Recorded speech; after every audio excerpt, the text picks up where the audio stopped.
بسم اللہ الرحمن الرحیم۔ السلام علیکم ناظرین، آج کی ہماری ویڈیو کا موضوع ہے فرعون کا اللہ پر ایمان۔ کیا آپ جانتے ہیں کہ دنیا میں ذلیل و خوار ہونے والا فرعون کس قدر اللہ کی وحدانیت پر ایمان رکھے ہوئے تھا؟ یہی آج کی ویڈیو میں ہم جانیں گے کہ فرعون کس طرح راتوں کو سجدے میں گر کر اللہ رب العزت سے دعائیں مانگا کرتا تھا۔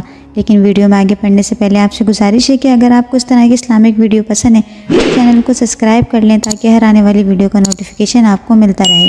ناظرین، مصر کی سرزمین ایسی سرزمین ہے جہاں پر بہت سارے فرعون گزرے ہیں۔ مصر کی سرزمین پر اللہ تبارک و تعالیٰ نے بہت سارے عذابات نازل فرمائے ہیں اور مصر کی سرزمین نے اللہ تبارک و تعالیٰ کے قہر و عذاب کا رنگ بھی دیکھا ہے۔ ان تمام تر عذابات کے باوجود مصر کی نافرمان قوم اللہ تبارک و تعالیٰ کی وحدانیت پر ایمان نہ لائی۔ لیکن فرعون اللہ تبارک و تعالیٰ پر ایمان کیوں رکھے ہوئے تھا؟ آج کی ویڈیو میں آپ جانیں گے کہ فرعون جو اپنی قوم کے سامنے دعویٰ کرتا تھا کہ میں ہی تمہارا رب ہوں، میں ہی تمہارا بڑا خدا ہوں، یہی فرعون اللہ تبارک و تعالیٰ پر ایمان کیسے لے کر آیا؟ اور فرعون ایسا کون سا عمل کرتا تھا جس کی وجہ سے اس کی ہر دعا قبول ہوتی تھی؟ جس فرعون کی ہر دعا قبول ہوتی تھی، اس کے باوجود اللہ تبارک و تعالیٰ نے اس فرعون کو غرق کیوں کیا اور اس فرعون کو دنیا کے لیے عبرت کا نشان کیوں بنایا؟ اور جب فرعون غرق ہو رہا تھا تو اللہ کے مقرب فرشتے حضرت جبرائیل علیہ السلام اور حضرت میکائیل علیہ السلام فرعون کے پاس کیا کرنے آئے تھے؟ ناظرین، تمام تر سوالات کے جوابات قرآن و حدیث کی روشنی میں ہم آج کی اس ویڈیو میں جانیں گے، لہٰذا اس ویڈیو کو اینڈ تک ضرور دیکھیں۔ ناظرین، فرعون مصر کی تاریخ کا وہ بدبخت بادشاہ تھا جس نے اقتدار سنبھالتے ہی خدائی کا دعویٰ کرنا چاہا، اور خدائی کا دعویٰ کرنے کے لیے اس بدبخت فرعون نے مصر کے اندر سب سے پہلے دین اسلام کی تبلیغ پر پابندی لگا دی، لوگوں کو پڑھنے لکھنے سے منع کر دیا تاکہ لوگ علم سے دور ہو جائیں اور جاہل بن جائیں، کیونکہ مصر کے اس دور میں کچھ لوگ ایسے بھی تھے جو اللہ تبارک تعالیٰ کی وحدانیت پر ایمان رکھتے تھے اور جو حضرت یوسف علیہ السلام کے دین پر تھے۔ جیسے ہی فرعون نے علم حاصل کرنے پر پابندی لگا دی تو اس کے کچھ عرصے بعد لوگ جاہل بننا شروع ہو گئے، اور نئی آنے والی نسلوں کو اس بات کا علم نہ تھا کہ ہمارا دین کیا ہے اور ہمارا رب کون ہے۔ جب لوگ اس قدر جاہل ہو گئے تو فرعون نے ان لوگوں کو بتوں کی پوجا کرنے کا حکم دیا۔ اب مصر کے ہر گھر میں اللہ تبارک تعالیٰ کی وحدانیت کو چھوڑ کر بتوں کی پوجا ہونے لگی اور لوگ اللہ کی ذات سے دور ہونے لگے۔ اس طرح جب مصر کے لوگ بتوں کی پوجا کے عادی بن گئے تو فرعون نے خدائی کا دعویٰ کرنا چاہا۔ پھر ایک دن فرعون نے مصر کے تمام لوگوں کو ایک جگہ اکٹھا کیا اور خدائی کا دعویٰ کر دیا، اور مصر کے لوگوں کو حکم دیا کہ اب گھر میں میری پوجا کی جائے گی اور میری ہی عبادت ہوگی۔ ناظرین، اس وقت مصر کی ایک قوم جس میں بہت زیادہ لوگ تھے، انہوں نے فرعون کو خدا ماننا شروع کر دیا اور فرعون کی پوجا کرنے لگے۔ لیکن اس وقت چند لوگ ایسے بھی تھے جن کے دل میں ایمان کا نور منور تھا اور انہوں نے فرعون کو خدا ماننے سے انکار کر دیا، لہٰذا فرعون نے ان چند مسلمانوں کو اپنا غلام بنا لیا اور ان پر اپنا ظلم و ستم شروع کر دیا۔ اور مصر کا سب سے مشکل اور باریک کام فرعون ان مسلمانوں سے کرواتا اور ان پر طرح طرح کے ظلم و ستم کرتا، کیونکہ مصر کے تمام لوگ فرعون کو اپنا خدا مانتے تھے اور اپنی ہر حاجت فرعون کے سامنے پیش کرتے تھے، اور فرعون بھی ان کی ہر خواہش کو پورا کرتا تھا۔ چنانچہ قدرت الہی سے ایک مرتبہ ایسا ہوا کہ مصر کے اندر قحط سالی پڑ گئی، اور مصر کے وہ لوگ جو فرعون کو اپنا خدا مانتے تھے وہ فرعون کے پاس آئے اور فرعون سے کہنے لگے کہ مصر میں بارش نہیں ہو رہی اور دریائے نیل کا پانی بھی خشک ہو گیا ہے،